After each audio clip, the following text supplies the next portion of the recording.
Saya Jose Niko, pemirsa, seperti biasa mengawali pagi hari Anda, kita akan menghadirkan sejumlah informasi yang kami rangkum awal ini dalam Hot Topic. Kita ke Hot Topic yang pertama, pemirsa, ini masih seputar peringatan HUT ke-80 Tentara Nasional Indonesia yang digelar di Silang Monas, Jakarta kemarin yang telah menghadirkan 1.000 lebih alutsista di hadapan masyarakat. Nah, kita kembali melihat ya pemirsa, ini adalah momen ketika Presiden Prabowo Subianto melakukan tinjauan terhadap persiapan para pasukan karena tahun ini mengusung tema TNI Prima, TNI Rakyat Indonesia Maju. Sebagai bentuk tekad TNI untuk bertransformasi menjadi kekuatan pertahanan yang profesional, modern, dan adaptif.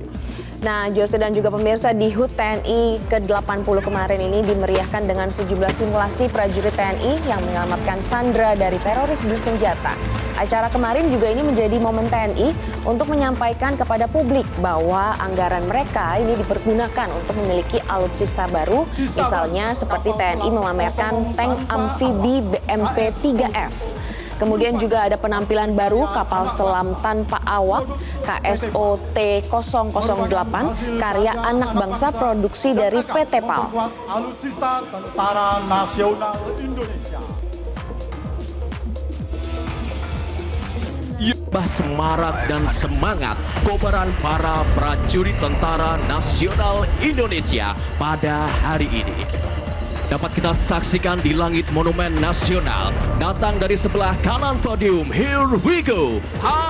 Ya pemirsa dan juga Glory, kita tentu ingat kemarin ada air show yang sangat megah ya di langit Jakarta ya. Betul sekali. Karena kita juga bisa melihat bagaimana kemampuan pesawat jet F-16 yang bermanuver di langit Monas. Dan pertunjukan ini termasuk yang memberikan kemeriahan di Silang Monas kemarin. Indonesia yang ampuh, adaptif, modern, profesional, unggul, dan humanis. And for another pass, give a applause.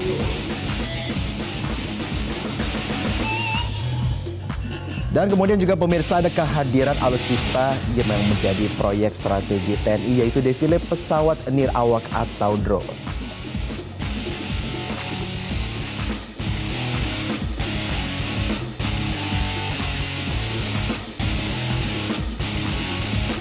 Brigade Kelompok K9 TNI.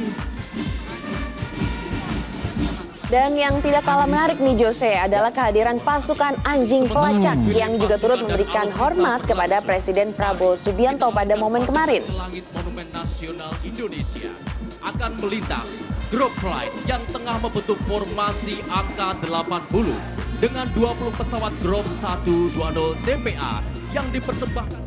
Jadi terasa sekali ya kemarin kemegahannya, kemeriahannya di acara hari ulang tahun ke-80 TNI. Karena kita juga ingat ya pemirsa juga bahwa sejak subuh masyarakat udah menunggu untuk mengikutinya. Iya, ratusan Glory. ribu masyarakat berkumpul semuanya di Silang Monas ya, ingin melihat bagaimana rangkaian acara kemarin. Betul. Tapi Jose, selain alutsista ada pula pemandangan menarik dari defile. Ada defile di sepanjang jalan di Silang Monas ini ya. Betul.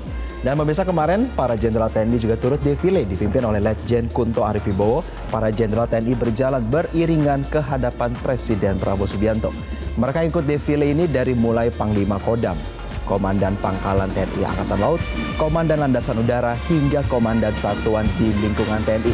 Nah, ini jadi pemandangan yang menarik ya pemirsa, karena para jenderal ini akhirnya juga ikut berbaris dan panas-panasan bersama juga dengan prajurit lainnya. Dan tentu juga seperti kata dari Presiden Prabowo Subianto, kepemimpinan ini berlandaskan kepada keteladanan dan profesionalisme.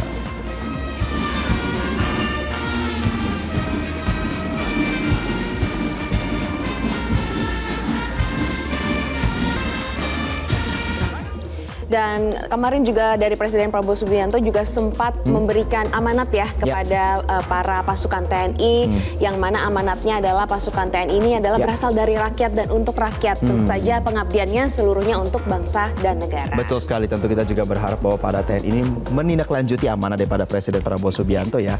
Dan pemirsa, ini di Hot Topic selanjutnya nih, ingin mudah mendapatkan penghasilan tapi akhirnya tertipu. Semoga kita juga tidak menjadi korban berikutnya ya pemirsa. Maka tetap waspadalah dan berhati-hati dalam melakukan investasi dan transaksi keuangan. Jadi di Bandar Lampung, polisi menangkap seorang ibu rumah tangga buronan kasus penipuan bermodus arisan dan investasi bodong dengan kerugian mencapai miliaran rupiah.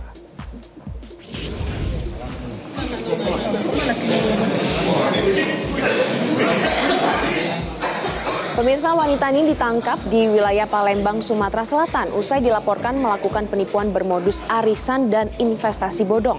Berdasarkan laporan yang diterima oleh polisi, terdapat 9 orang korban penipuan tersangka. Ke-9 korban ini mengalami kerugian total mencapai 1,2 miliar rupiah. Modus yang dilakukan pelaku yakni mempromosikan investasi dan arisan melalui media sosial dengan menyasar orang-orang terdekat termasuk teman sekolah pelaku. Wah, ini harus menjadi catatan ya, Jose. Ya. Jangan sampai tertipu oleh teman sendiri. Betul, dan apalagi sebenarnya ini bukan juga modus yang baru ya, Glory. Ini adalah modus yang berulang. Semoga juga bisa menjadi edukasi buat masyarakat.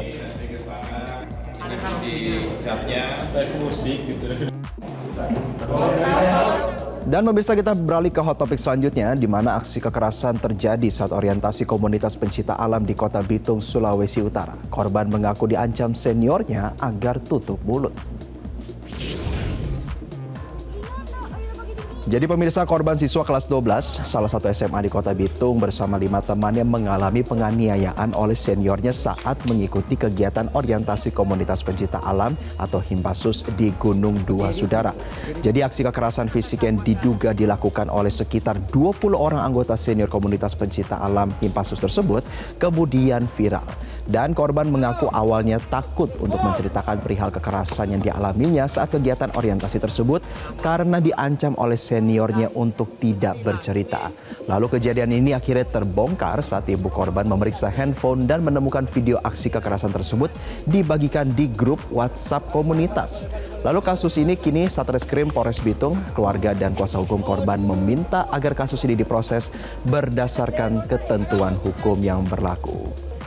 Ya, sebagai inspirasi dan juga cerita ya, Glory, bahwa perundungan di lingkungan akademik itu sudah harus dihilangkan. Iya, betul sekali.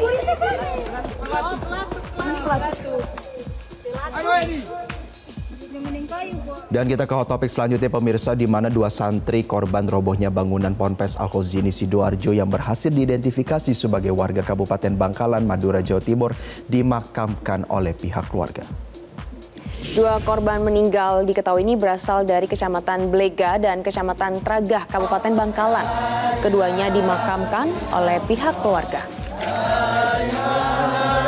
M. Zainul Komar, Kepala Pelaksana BPBD Bangkalan mengatakan sudah ada 3 korban meninggal dunia asal Kabupaten Bangkalan dari tragedi robohnya bangunan Ponpes Al-Khozini. Zainul mengatakan tidak menutup kemungkinan ada korban tambahan dari peristiwa ini. Tim SAR gabungan terus menemukan sejumlah jenazah dari reruntuhan bangunan Ponpes Al-Khozini, Buduran, Sidoarjo. Data korban meninggal dunia tercatat 49 orang. 14 korban masih dalam pencarian dan 104 lainnya dalam kondisi selamat.